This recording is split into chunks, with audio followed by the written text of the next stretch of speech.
Hi my love bugs and welcome back to my YouTube channel. My name is Ruby Dao. I'm a best-selling author of 5 books of poetry, prose and bite-sized self-help. I write about healing, love, heartbreak, moving on, self-love, self-worth, grief, mental health, hope, light, quite a lot. I write about quite a lot, and you can find my Instagram page, you can find me on Facebook, you can find me on Twitter, you can find me on TikTok, you can find my website, you can find me on healing sessions, you can basically find me everywhere online, okay? I am available, I am all over the internet.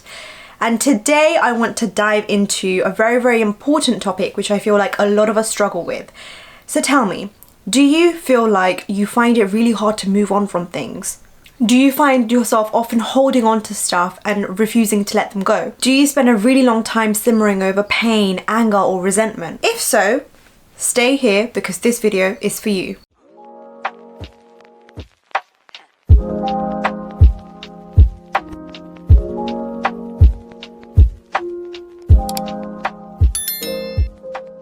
Okay, I really struggle with this. I really struggle with letting things go. I struggle with moving on from stuff that I don't have control over. I struggle with not remembering stuff that's happened months, weeks, or years ago. And I tend to hold on to the resentment and the bitterness quite a lot. And if you're just like me, then you probably struggle with letting go as well. Letting go of things, letting go of pain, letting go of anger, letting go of people. The thing with not being able to let go of things is that you're giving it the power to continue having control over you and having an effect over you. The issue with not being able to let go of stuff is that you're giving it the power to keep controlling you and affecting you. And this can cause you a great amount of unhappiness and pain. It stops you from growing, it stops you from being happy, it stops you from letting real love in, letting people in, letting joy into your life. Now, before we go into what letting go means, we need to understand what the opposite of letting go is, and that's holding on. So when we refuse to let go, it means that we are holding on to something. Now, I am a huge culprit of this, of holding on to things. My idea is that if I keep holding on to our love, memories, objects, then they can stay with me forever. And I feel like that's the mindset that a lot of us adopt when we think about holding on. We want to hold on to this piece of, a letter that we receive from someone. We want to hold on to this photo. We want to hold on to this memory. We want to hold on to this idea of this person loving and caring for us. Even if physically those things are taken away from you, you want to hold on to it emotionally because you want them to be yours still. Emotionally and mentally, you're unable to let go. Well, why do we struggle to let go? Well, attachment is a mental or an emotional fixation that we have over something. You can be attached to a person, a piece of clothing, a gift, a place. You could be attached to an idea. And the reason why you're attached to it is because of the temporary happiness and joy that this thing brings you. So the idea is that you think that if you let go of this particular thing, then you're going to be very unhappy. Another reason why you might hold on to things is because we romanticize this idea of holding on to people.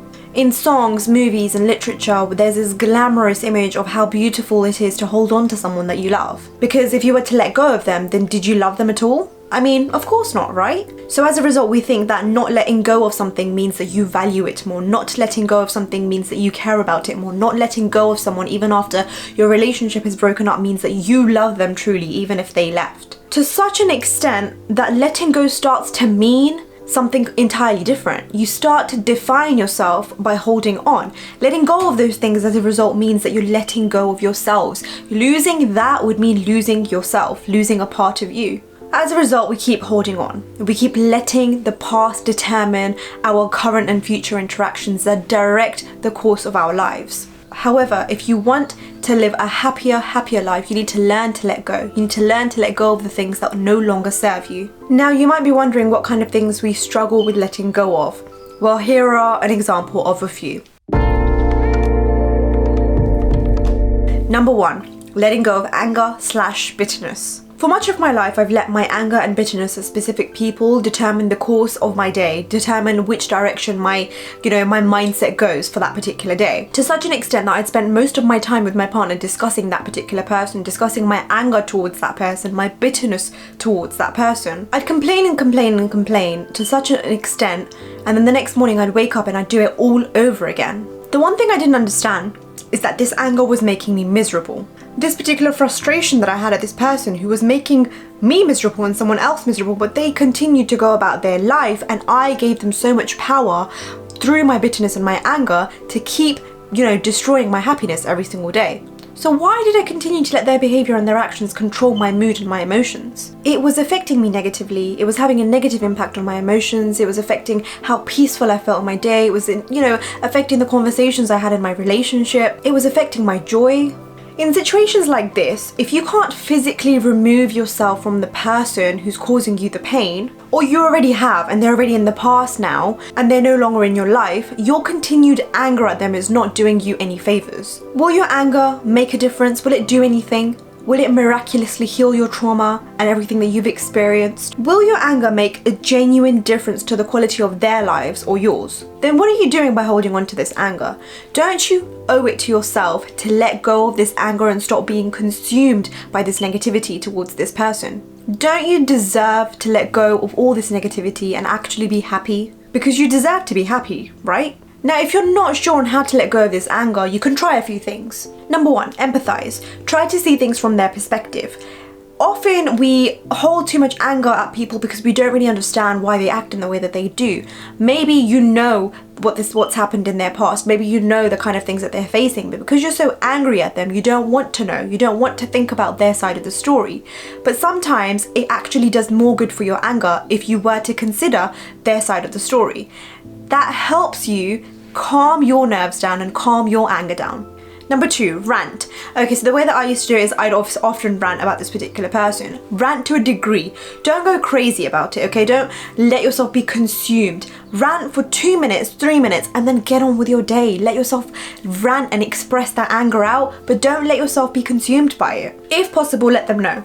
Speak to them if you can. If they're not a toxic person, not a toxic personality, tell them what you're feeling and why you're feeling in this way. And lastly, do one of the three. Remove yourself from the situation, change the situation, or accept the situation.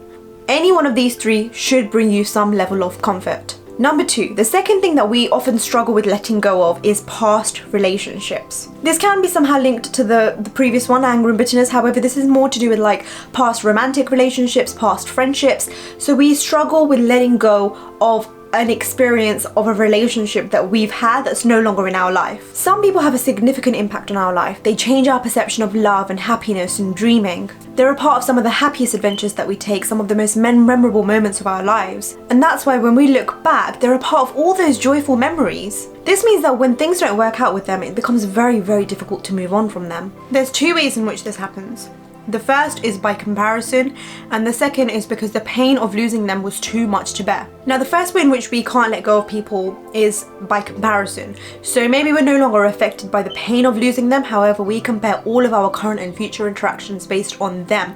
So we say, oh, X used to do this, X used to hold the door for me, X's reaction was different. Why is this person reacting in this way? They're not like X. This comparison has a negative impact on our relationships because we're so stuck on the idea of what was that we're unable to move on and accept something new.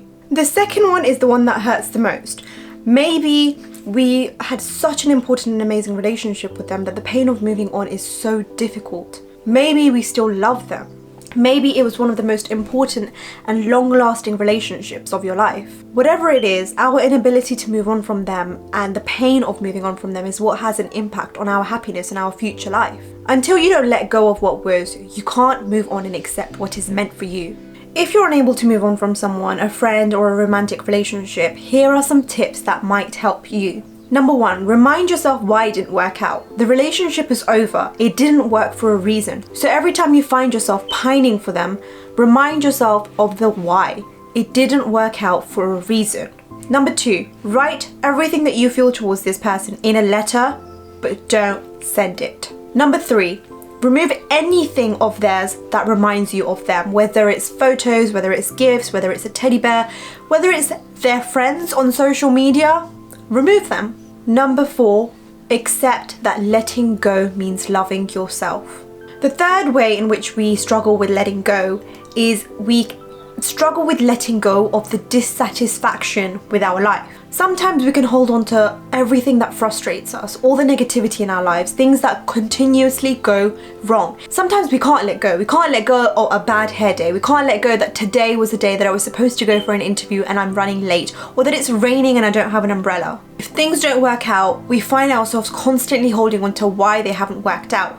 But you need to tell yourself it hasn't worked out for a reason. Sometimes it happens because things don't work out that we wanted to work out. Sometimes it happens because other people have crossed certain thresholds in their lives that we haven't yet, and that makes us more frustrated and upset about our own lives. And sometimes it's because we keep comparing ourselves to the picture perfect ideals of other people's lives. Whatever the reason is, this frustration and dissatisfaction with your own life will lead you to being very, very unhappy. Because you're so cooped up in feeling bad for yourself and in everything that's going wrong in your life, you're not able to appreciate and accept all the good in your life. And this actually happened to me the other day. I had a really, really good day. I had such a productive day. I was so happy to spend some time with my friends. And I made the biggest mistake of all when I went home, because I opened my phone and went straight on social media. And on there, I went on Instagram and I saw someone else's stories. And for some reason, it really bummed me out. It was a downer. It was almost as though someone else's stories of their happiness made me upset. I felt bad that they were happy. And that just seemed so, illogical. I always say that social media comparison is the worst thing that can happen to this generation. I feel like social media comparison has the biggest impact on our mental health. Because aside from comparing yourself to your friends and your colleagues, comparison leads to general grief and unhappiness. It leads to dissatisfaction with your life overall. And the way that I've dealt with it is by doing the following.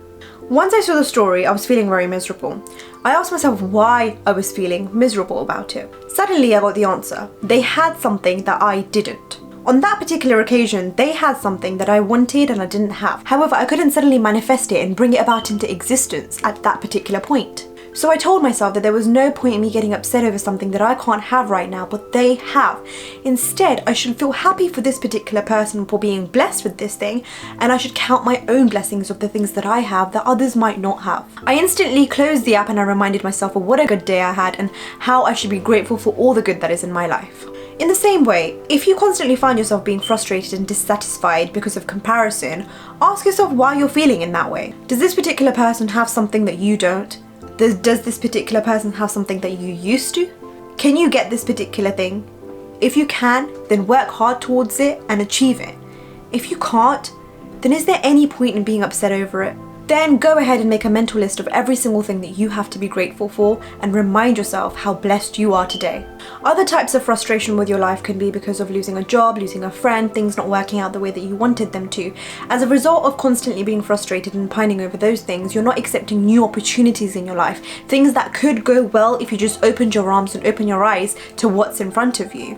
This is counterintuitive because I know there's certain opportunities that might not have worked out, but there are certain opportunities that might be for you. So open your eyes and your ears to welcome them. If you're still finding yourself quite frustrated and unable to let go of the frustration, then try and do the following. Cry about it. Often the frustration that you're feeling is a result of all the emotions that you've bottled up inside. Crying about it will relieve the stress and help you feel so much better. Journal.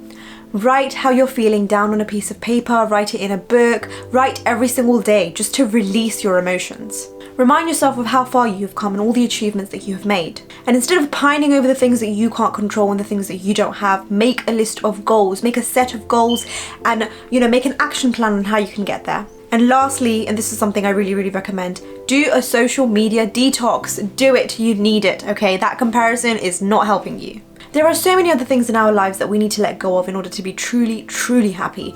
And while I would love to discuss all of them, I'd love to know what your, favorites are. What are you struggling to let go of? What is it that you find difficult to move on from? Thank you so much for watching today's video. If you liked this video, please like, comment and subscribe. Please share, and I will see you all next week.